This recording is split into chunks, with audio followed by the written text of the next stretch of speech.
उल्हासनगरात जेलमधून सुटल्यावर मिरवणूक काढून फिर्यादीच्या घराबाहेर केलेलं सेलिब्रेशन आरोपींना चांगलंच महागात पडलंय.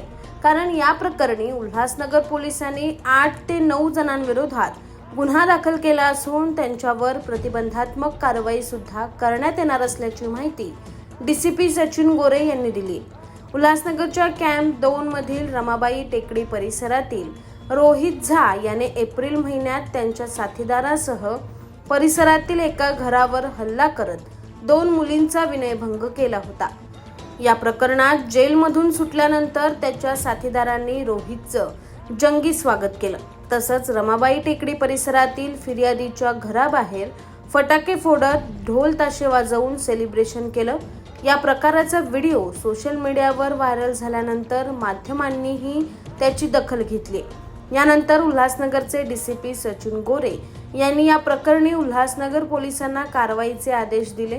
त्यानुसार उल्हासनगर पोलिसांनी आरोपी रोहित झा यांच्यासह सोनमणी झा, अब्दुल सोहेल, आरिफ सय्यद, सुमित गायकवाड, परशु संपाल, रेखा झा, सागर सुरडकर अशा एकूण 8 ते 9 जणांविरोधात गुन्हा दाखल केला आहे.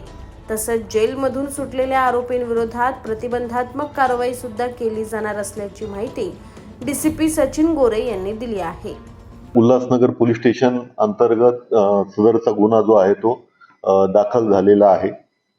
यामध्ये संबंधित आरोपीवरती 324 चा गुन्हा दाखल होता.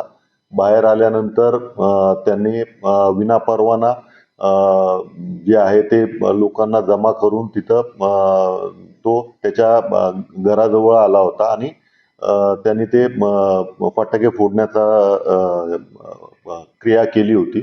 या अनुषंगाने जशी आपल्या पोलीस स्टेशनला माहिती मिळाली त्यामध्ये आपण त्वरित संबंधित BNS सेक्शन अनुषंगाने कारवाई केलेली आहे.